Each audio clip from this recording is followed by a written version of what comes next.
Bonjour à tous, et on est vendredi et comme chaque vendredi, on est en live de midi à midi 20 et on traite un sujet soit qui va concerner plutôt l'activité et le quotidien de l'activité en libéral que je mène ou alors plutôt quelque chose de l'ordre technique sur ce qui est ma spécialité, en l'occurrence c'est plus facile pour moi d'en parler, le diagnostic clinique en psychologie chez l'adulte donc qui souffre d'une suspicion de troubles du neurodéveloppement.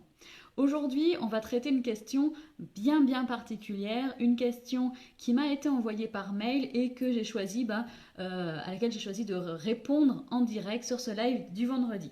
Alors juste avant de commencer, le temps que tout le monde arrive, je vais vous présenter les deux derniers livres que j'ai reçus.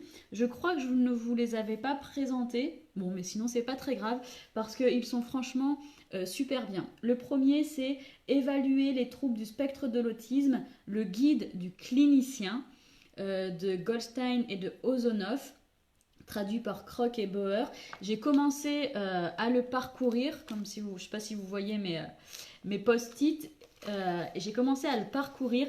Franchement, s'il y en a qui traitent de la question de l'évaluation de l'autisme, j'ai envie de dire, quelle que soit la pratique, en centre expert ou même en niveau 1 ou en dépistage, ce bouquin est une mine d'or. Je le mets au même niveau que le bouquin de Braun sur le TDAH, qui est d'ailleurs de la même collection, du même éditeur qui est Elsevier tout court. Elsevier Masson, si on peut encore le dire. Donc il fait partie de la même collection et il est d'une qualité aussi importante. Donc l'autre bouquin qui est de la même qualité, c'est celui de Braun sur le TDAH. Pareil, on est en train de parler avec le bouquin de Braun du diagnostic clinique, d'ailleurs qui est le seul diagnostic possible de TDAH. Bonjour à tous ceux qui arrivent, salut Céline.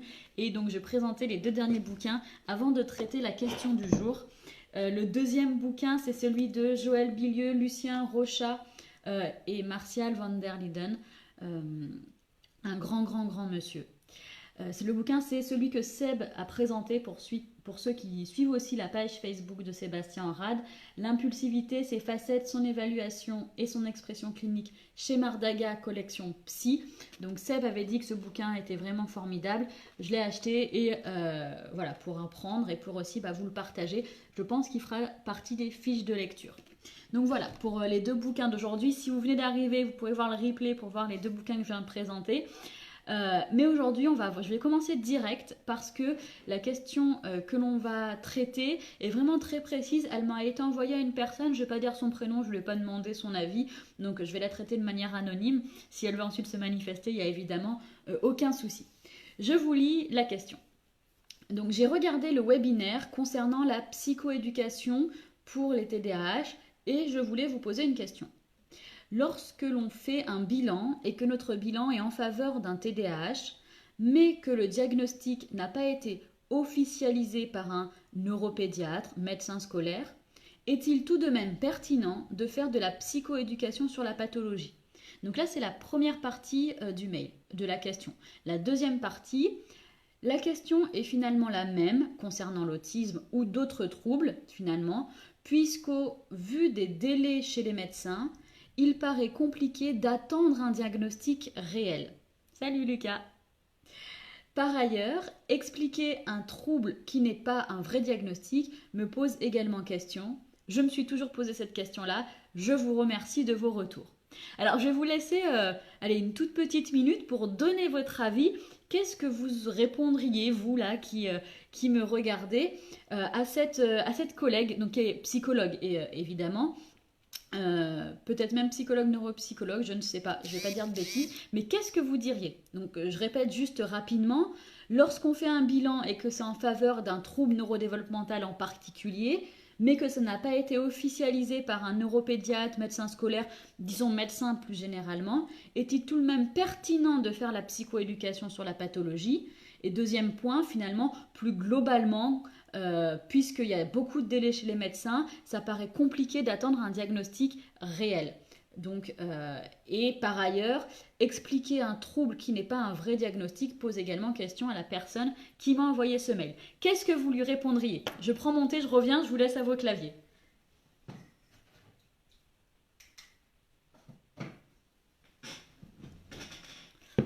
et bonjour à tous ceux qui arrivent.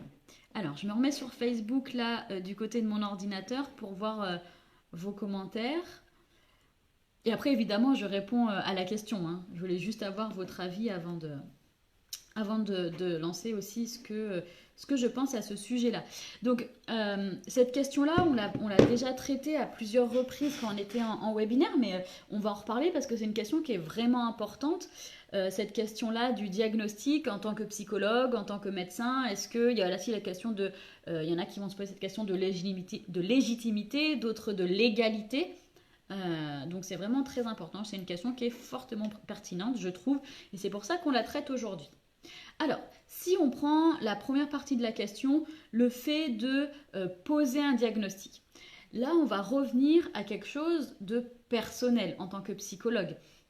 Il y a des psychologues qui vont dire que le diagnostic est que le profil cognitif de la personne va plutôt ressembler à quelque chose de l'ordre de TDAH, autisme, ce que vous voulez. D'accord ? Il y en a qui ne vont pas mettre du tout de mots vers lequel le profil tend. Par exemple, imaginons qu'il y a un profil au bilan TDAH. Parfois, les psychologues, ça arrive, hein, moi j'en lis des bilans comme ça, ne mettent pas les mots. Ils décrivent le profil, donc ils le décrivent, ils listent, mais ils ne disent pas que c'est en faveur d'eux ou que ça pourrait être cela et donc ils ne renvoyer ensuite le cas échéant.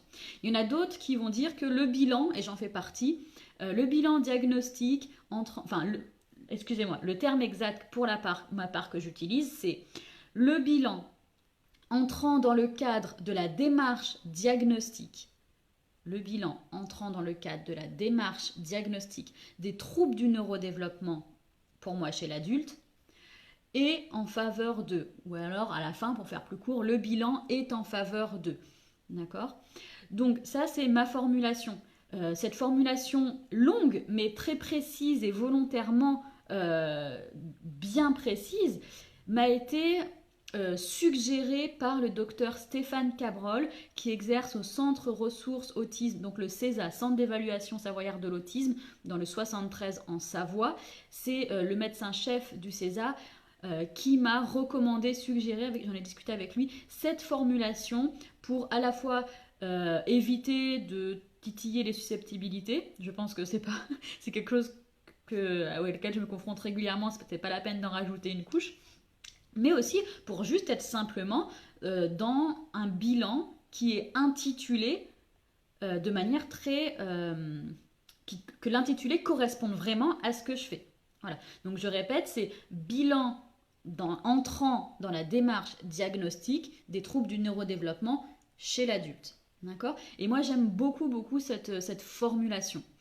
Pour moi, lorsqu'on parle de diagnostic psychologique, et là c'est mon avis, hein, comme d'habitude, c'est pas des choses générales que je dis, c'est purement mon avis. Pour moi, le psychologue, si il a les compétences, c'est-à-dire s'il est très bien formé, et donc si, c'est en lien, il souhaite le faire, d'accord ?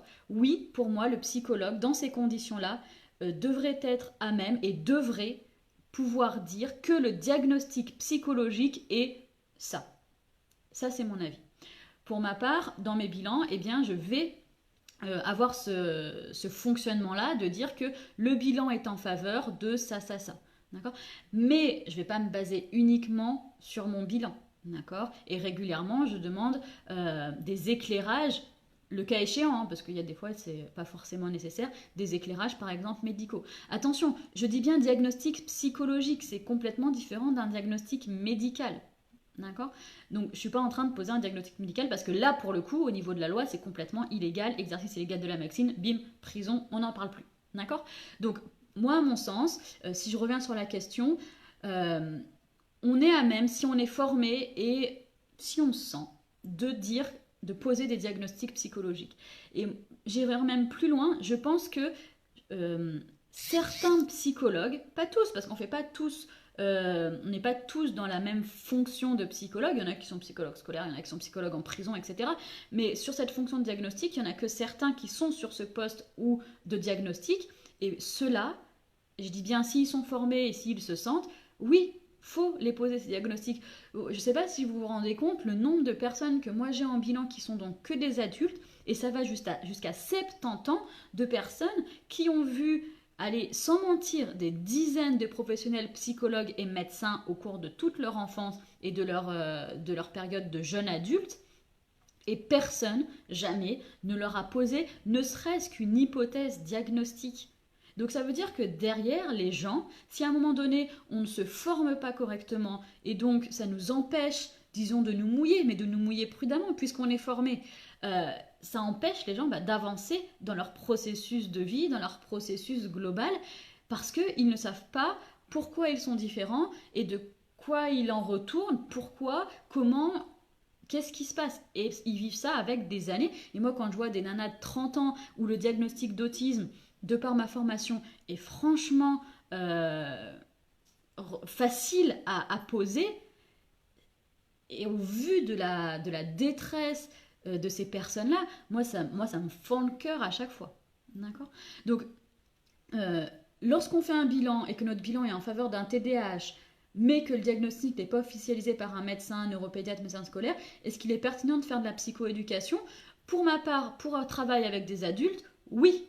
Moi, au vu de ma formation et du fait que je me sente de poser ce diagnostic quand je sens que le diagnostic il est vraiment là, eh bien j'enchaîne sur de la psychoéducation. Parce que derrière, en tout cas dans la Drôme, j'ai très très peu, pour pas dire aucun médecin, qui vont être partie prenante, ou même s'ils sont pas forcément formés, lire mon bilan, en parler avec moi et aller poser un diagnostic médical. Et du coup, c'est très compliqué. La personne, elle fait quoi en attendant? Elle a attendu 30 ans, 40, 60 ans parfois, elle va encore attendre.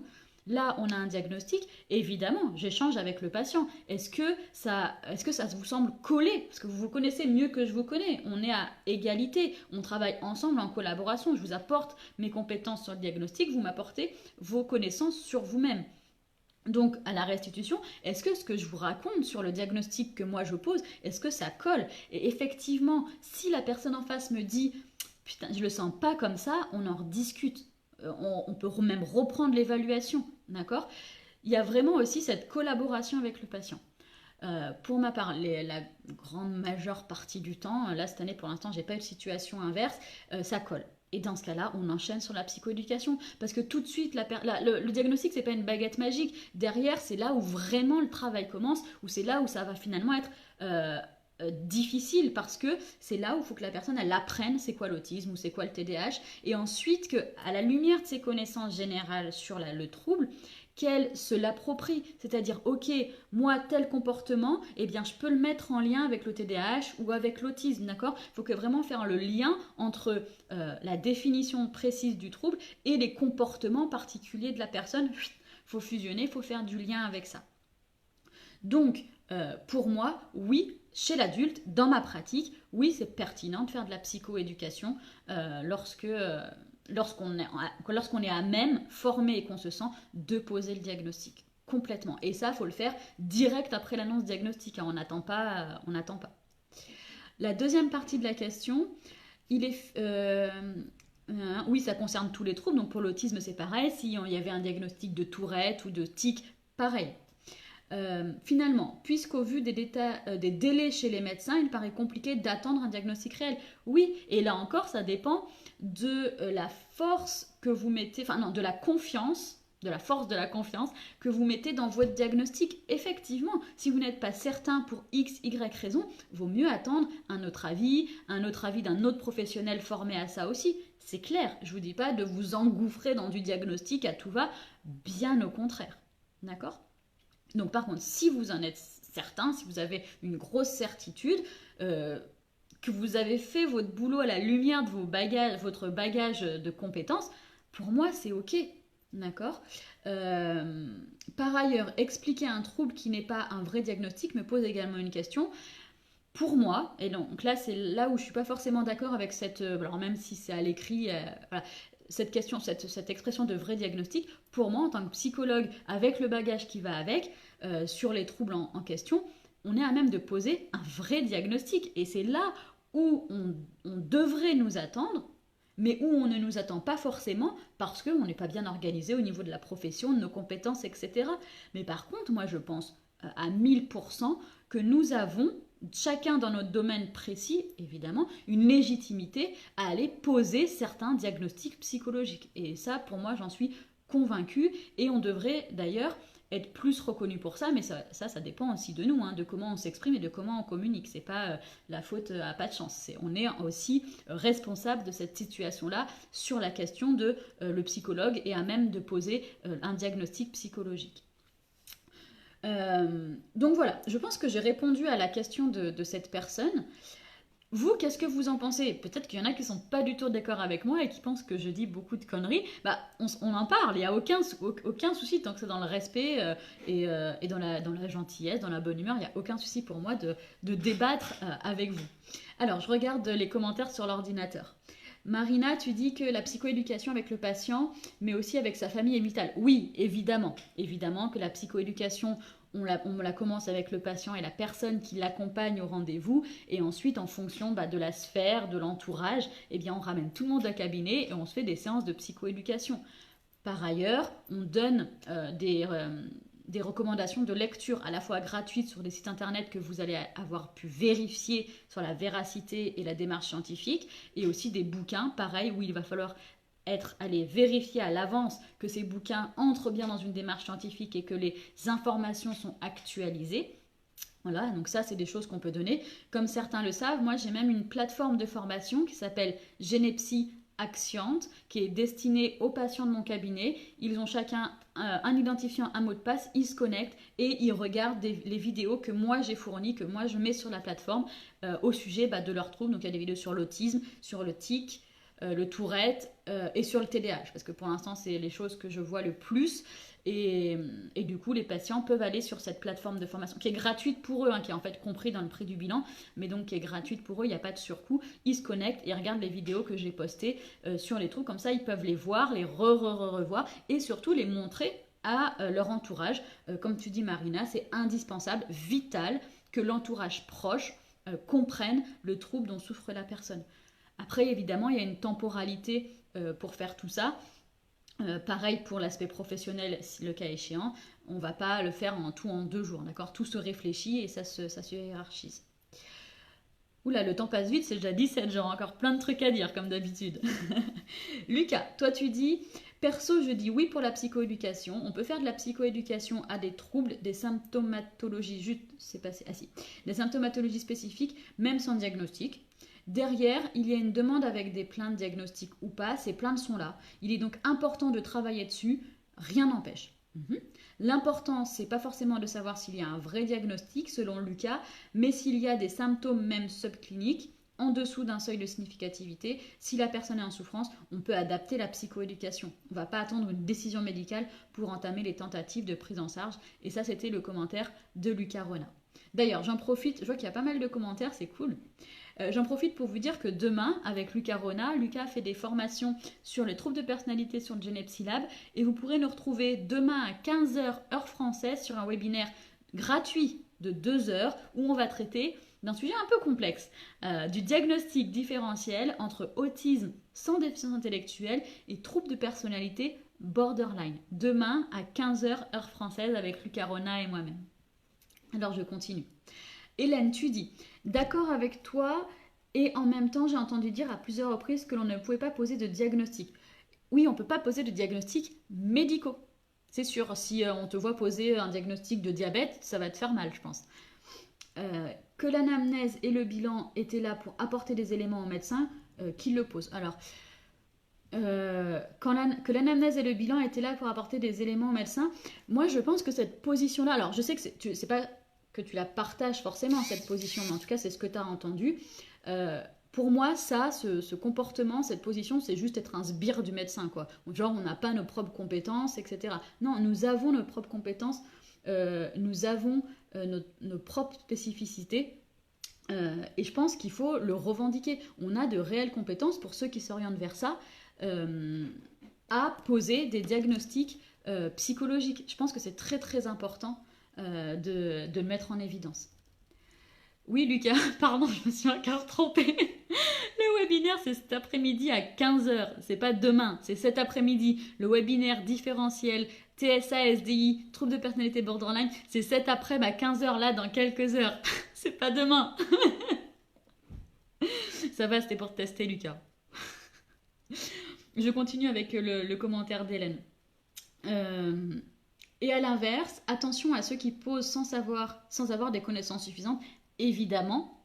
Et alors, il y a ça, il y a le double truc, Hélène. Moi, je suis bien d'accord. Attention, si on n'a pas les compétences, on ne se ramène pas à poser un diagnostic. Là, oui, appuyez-vous sur les collègues psychologues, sur de la supervision ou sur un collègue médecin qu'on aime bien. Ouais, clairement.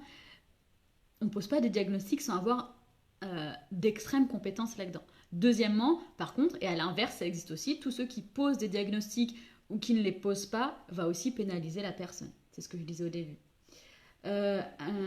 C'est aussi triste de voir que des personnes sont perdues car elles ont déjà à leur 3e ou 4e diagnostic. Ah mais c'est horrible, hier j'étais encore avec une jeune patiente de 30 ans à qui on a fait un diagnostic d'autisme et c'était par exemple un des diagnostics d'autisme qui est relativement simple, enfin ça colle quoi, c'est un peu un patient type, un cas d'école. D'ailleurs je pense que de manière anonyme je vais le présenter dans le lab ou dans une prochaine conférence parce qu'il y a tout en fait, il y a juste à regarder le DSM, regarder la clinique de la patiente, ah bah voilà, bah on l'a, c'est ça quoi, elle est faite, il y a rien. Et ça moi ça me rend ouf qu'elle soit passée à trappe des années, comme un autre patient à qui j'ai restitué hier que sa situation était un diagnostic d'autisme, où il a vu des professeurs, alors je vais pas dire les noms parce que je sais pas si je pense pas que j'ai le droit, mais très très connus encore aujourd'hui, français, et il n'y a jamais eu la moindre suspicion d'un TSA SDI. Merci Lucas pour pour structurer le live, parce que je dis que des conneries depuis tout à l'heure. Le webinaire de cet après-midi, c'est cet après-midi, c'est pas demain. Voilà. Allez, on a dépassé l'horaire. Je prends un dernier commentaire. Marina, tu dis que le CRA Ronald propose aussi des formations sur le différentiel pour les professionnels de santé et bien d'autres formations. Oui, tout à fait. Les CRA ont pour une de leurs missions est de former les professionnels de seconde ligne. Donc effectivement, normalement, votre CRA de secteur doit vous proposer des formations. Voilà. Je m'arrête là pour aujourd'hui. Si vraiment ça vous intéresse autant que moi, eh ben, on en reparle par exemple la semaine prochaine. Ou si vous avez une thématique bien précise, ça pourrait faire l'objet d'un prochain webinaire de 2 heures uniquement sur une thématique très très précise. Je vous retrouve cet après-midi. Alors, vu que Lucas, tu me dis des trucs là, je te vois, mais attends, je me mets sur le logiciel conférence. Diagnostic différentiel chez l'adulte entre TSA sans déficience et troubles de personnalité limite. Hop, paramètres. Donc, on est bien cet après-midi. Ouais, yes, 15h45, ça marche. Bon, si vous avez le moindre doute, vous me faites un mail, parce que je vous ai embrouillé sur l'heure de cet après-midi. Désolée. Je vous souhaite un très bon week-end, très bonne fin de semaine. À bientôt.